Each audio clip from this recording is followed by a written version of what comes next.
social media and the internet has affected my concert experience. 3, 2, 1.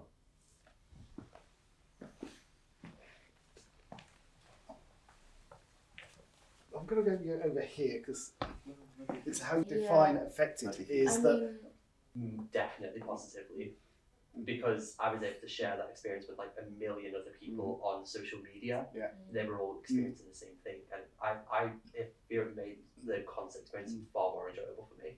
It's interesting. I don't take pictures at concerts, because I really don't like the people that do. But having said that, conversely, I like going home and a couple of days later, there's loads of pictures from the concert that I went to. So it's one of these. It's I think in terms of social media, like you mentioned the friendship bracelets before.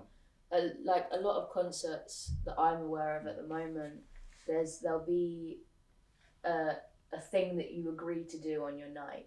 So one of the concerts I went to, it was talked about on social media that during a song called Orange Juice, everyone would hold up like an orange light, or so they'd cover their torch with orange like sweet wrapper, or hold up orange on their phone screen, so that when the artist is stood on stage, they see all of this orange light. That's brilliant. And I think it happens quite a lot, and different people do it differently, and it's like a community agreement that you're going to do this to further show support of the artist and their art.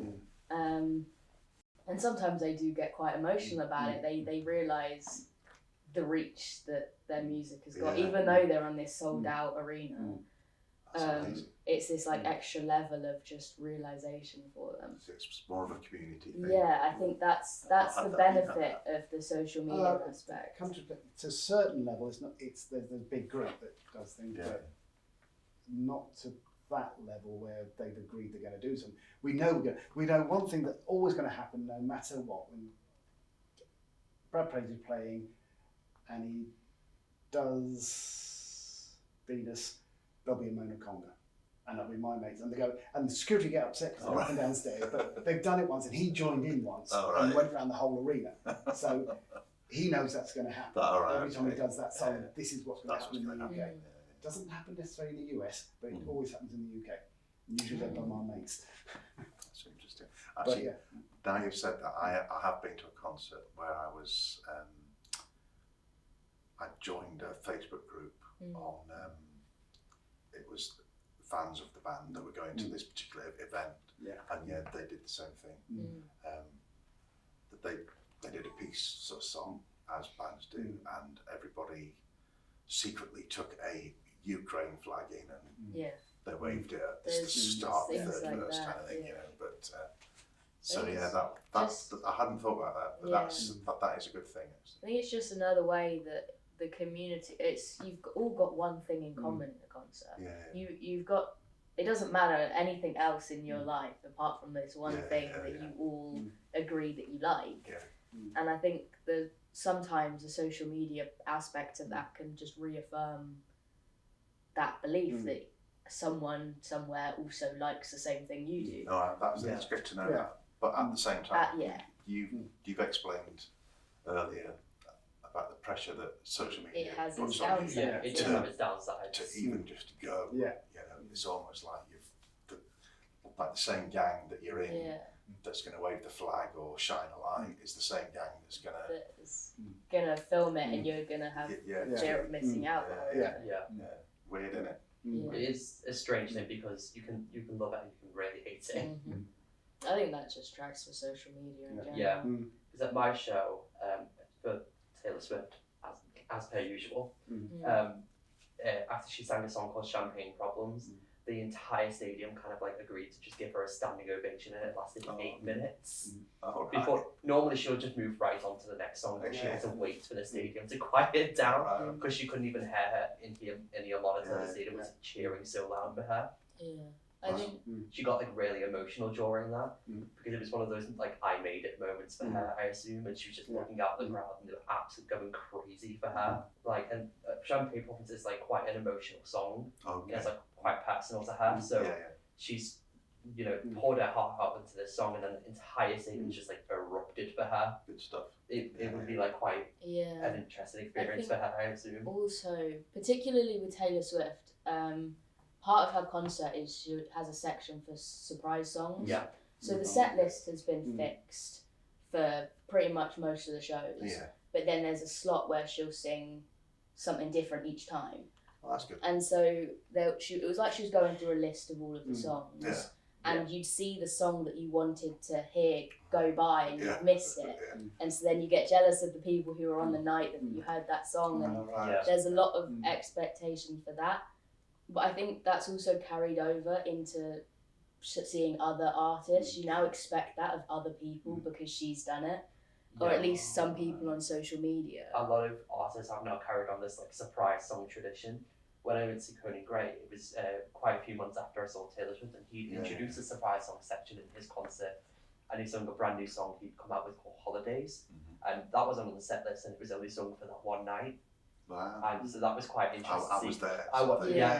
I heard that song live for the only time it's ever been played live. So it's really interesting, and I quite enjoyed that. But yeah, I think social media ends up giving people expectations for their concerts that they wouldn't have had otherwise. Like, if you didn't go to the concert, you wouldn't have known what she sang as a surprise song. And if you went another night, you'd have been content with whatever she did sing. Exactly. That's a good But point. now you know what she's already sung, so people almost had a bingo card of trying to work out what their song would be. People did actually have bingo And cards. so then you can't help but feel disappointed when you realise that your favourite song isn't getting played, or you have hope that it might be played.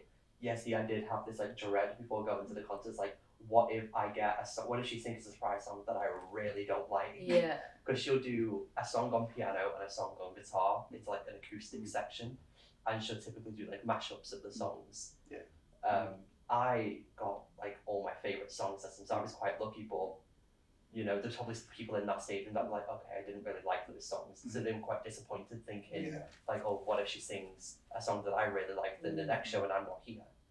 Another thing on that sort of same line is a lot of people bring out other artists as like a surprise guest. Use That Country does it all the time. Yeah, it's a common thing. It's on all of them. But then with social media, you see, oh, that night got this guest. So, oh, who are we gonna get?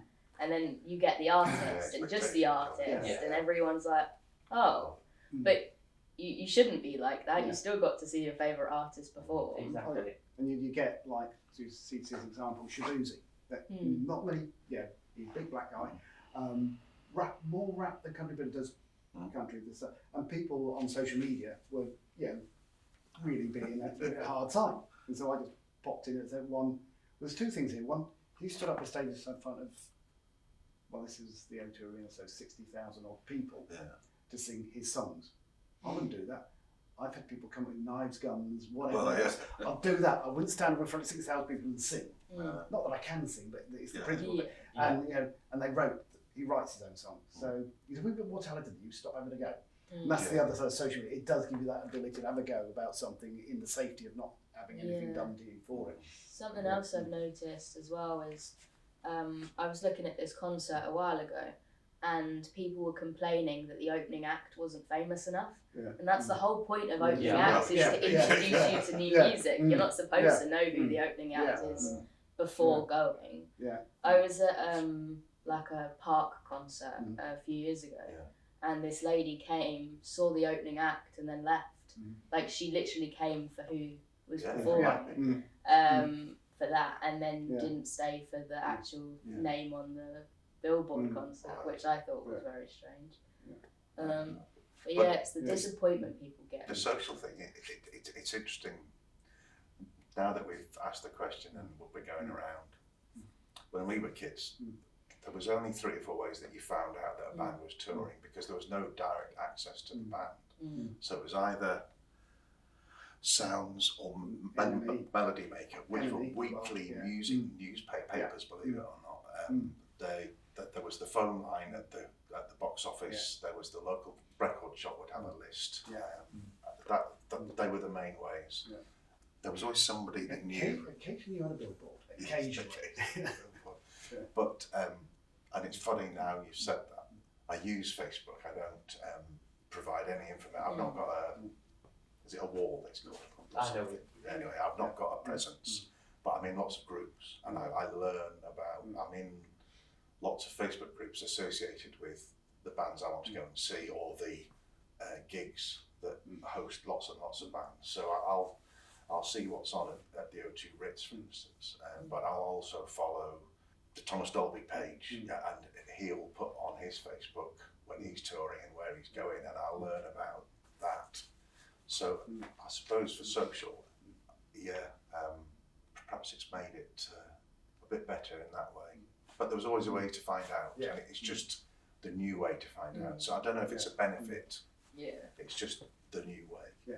In terms of the internet to get your tickets as well, with the issue with QR codes, and I mentioned earlier having to pay for a paper souvenir ticket when that would have just been the standard and what you would get, which feels like a scam. Yeah. I know, we'll die on that. I think as we were saying, yes, is what you don't have now is in our day, you'd have your tickets on your wall from the shows you've seen. I've kept some.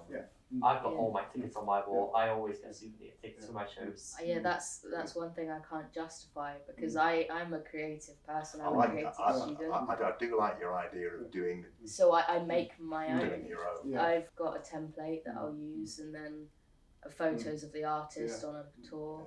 And so when I gifted my sister this concert we're going to in July, I bought the ticket with the intention of her coming with me. Yeah, it's good. I made the ticket and gave that as the thing to unwrap. Yeah. That's quite. I think you could do well doing that. Yeah, I mean there Because are I've looked sellers. at I've got a little tin with most of mine in. The last, I don't know, 6 or 7 years, they've been downloads, or a QR code, and it's not quite the same. No. Yeah. But that's a good idea. It's a shame that whoever has decided that's a way to make an extra. I mean, is it £3-4 or? Well, it can be more than that. Oh, yeah. I think one of the ones I looked at was like 20 quid for a souvenir ticket. I Which- never paid that much. Exactly is why I don't do it. I use the uni printer. No, And- quite right. Yeah. I'll pin it on my wall, Yeah. and that's that. The most I've ever spent on a souvenir ticket is like £5. Yeah, no, it's more than I have made my own before, but I never managed to get them printed out. So do you put like the venue and the date Yeah. and the seat that you had and Yeah, all that? that's so quite smart actually. I the- think I might do that. When I made the one that I've got, you only had the artist, like the location, the date, and then the guest appearance of who was going on tour with that person. Since then, the extra names have been released of who else is going to be there. I like the ticket the way that it looks. The first one I made, I did actually put the QR code on the ticket. So if I made it after the fact, so it was sort of redundant. But I could have, in theory, taken that with me and scanned it like that. Yeah. But this one, because I made it before the concert, I prefer that one. Yeah, no, that's good. That's good. Yeah. I think people do have a business of doing that, Oh yeah, they definitely do. and you can be more personal than the